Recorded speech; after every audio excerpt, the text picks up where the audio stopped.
Hey, it's Mark Scott. Today I want to talk about our 9 musts for small business growth.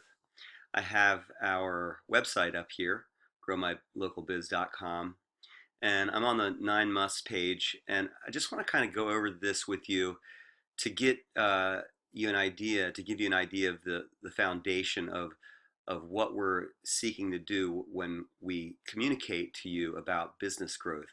What are the areas of business that we focus on to make sure, to ensure that businesses grow? What works, what doesn't work? What are techniques, strategies, tactics that we can use to take our businesses to the next level?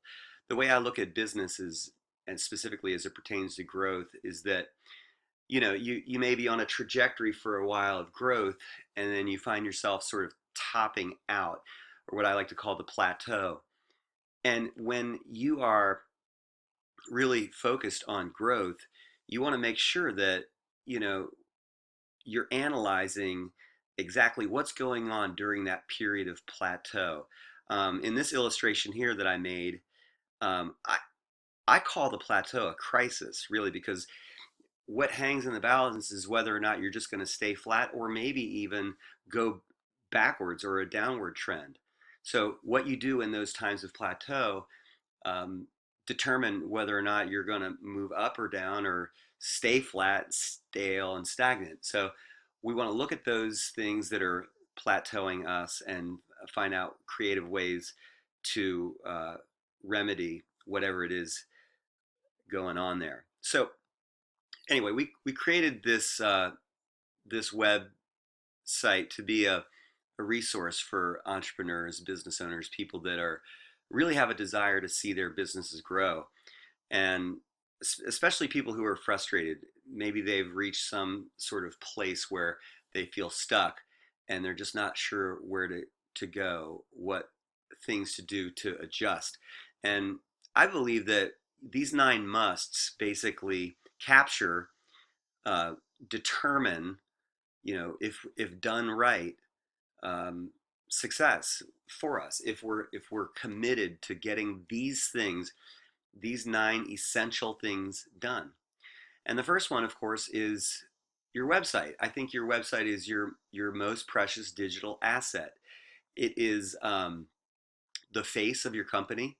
It's what is front and center in digital spaces, and it's the main thing that we need to get right, because your website says everything about the quality of your business, right?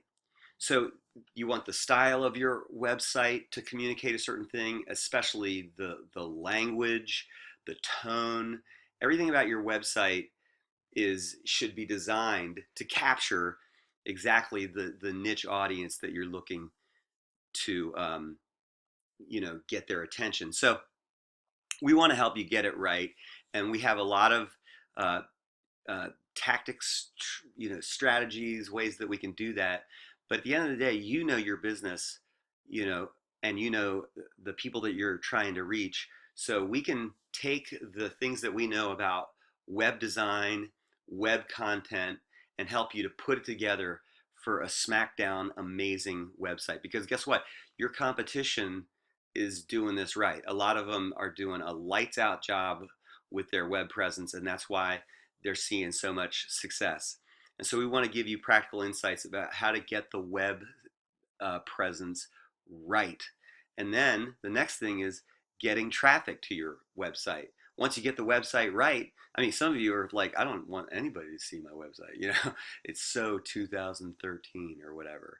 But once you get that right, the next thing is getting traffic to your site. And that's all about SEO, search engine optimization. Some of you are probably very familiar with it, and others of you have like no idea about it, and some of you are somewhere in between. The bottom line is when we're talking about search engine optimization, we're talking about getting our web presence to a place where the people who are looking for us can find us. It's all about accessibility to the people who are actually looking for us. If I need a photographer, or I don't know, a yoga studio or whatever, I'm not going to go to Facebook. I'm going to go to Google. I'm going to go where you go.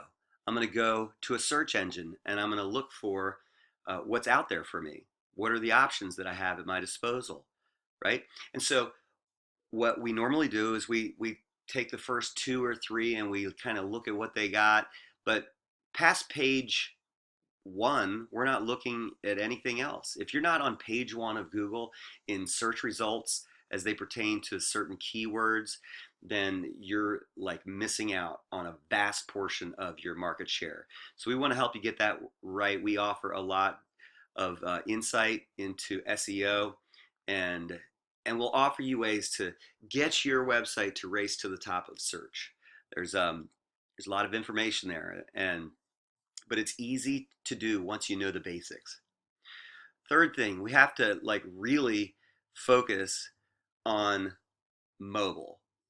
In other words, it's not just enough to have a website that's viewable on your laptop or your PC because um, beginning last year in 2014, mobile people searching for businesses on mobile devices topped out those searching for businesses on PC. So businesses and business websites, it's not enough to just be mobile friendly. No, we have to be mobile first. In other words, we want to take the way we approach our web design and think mobile first. How does this look on my phone, right? Are people going to find the information that we're trying to put front and center, right? The sheer number of people using mobile to find stuff is growing every single day. So, and then add to that that if you're not mobile first, mobile friendly, mobilized, then that can also adversely affect search engine optimization. So this is a good problem to have because it's easy to fix.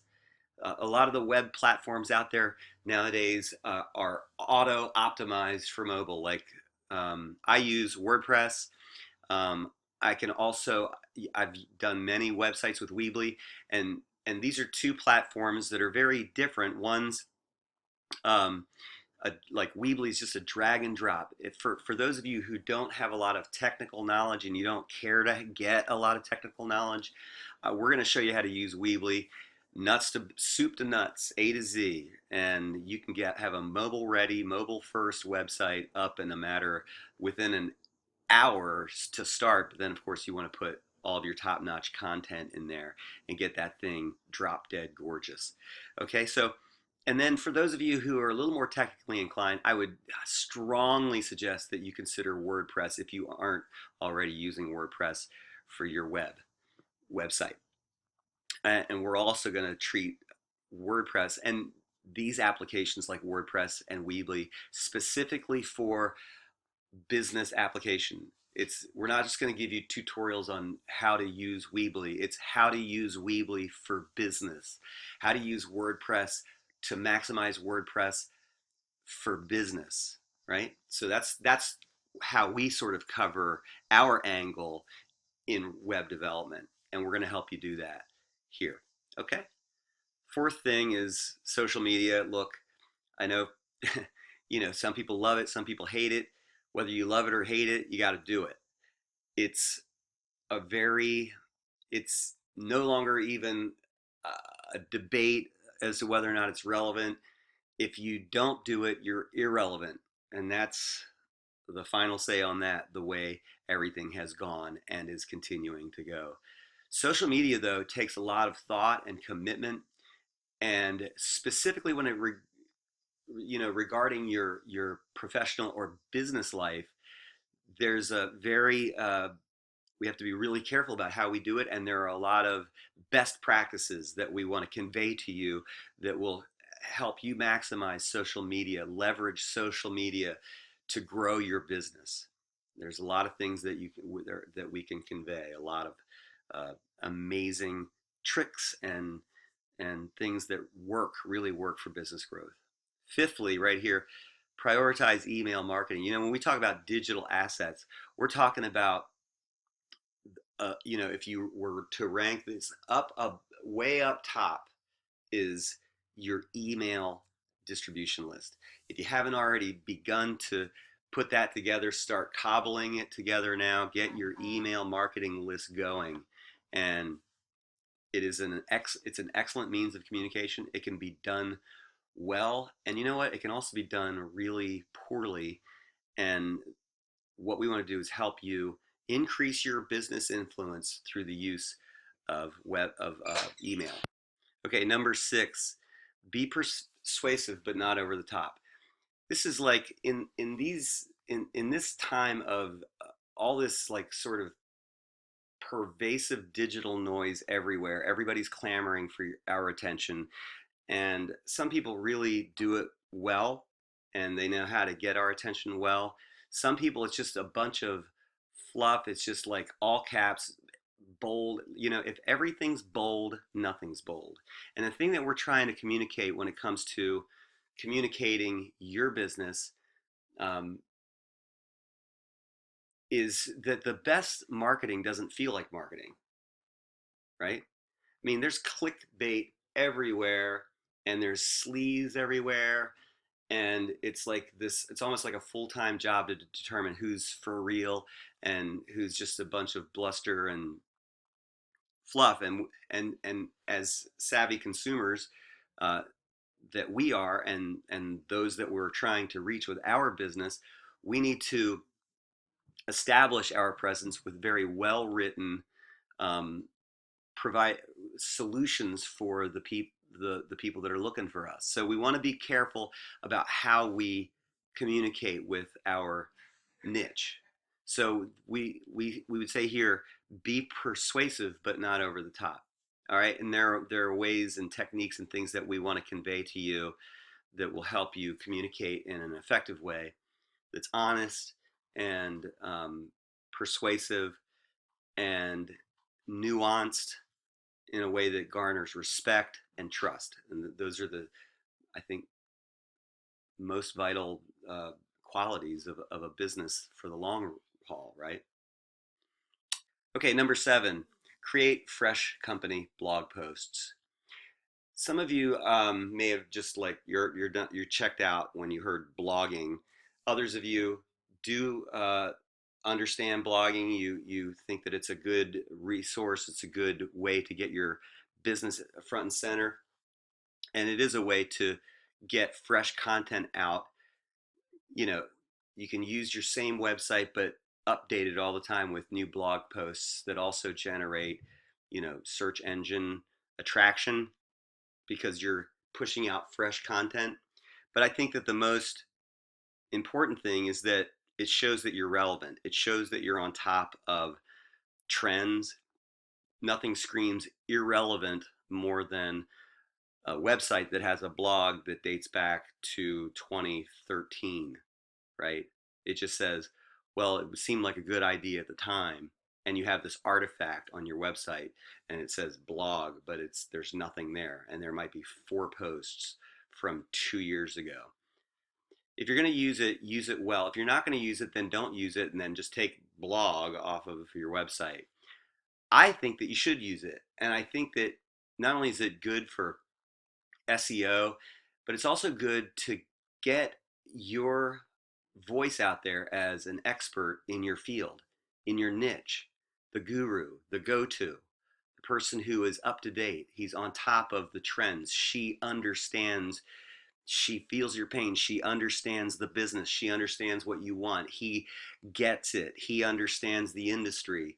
And nothing communicates that better than having an updated presence, I think, via a blog, um, combined with social media and your website and email.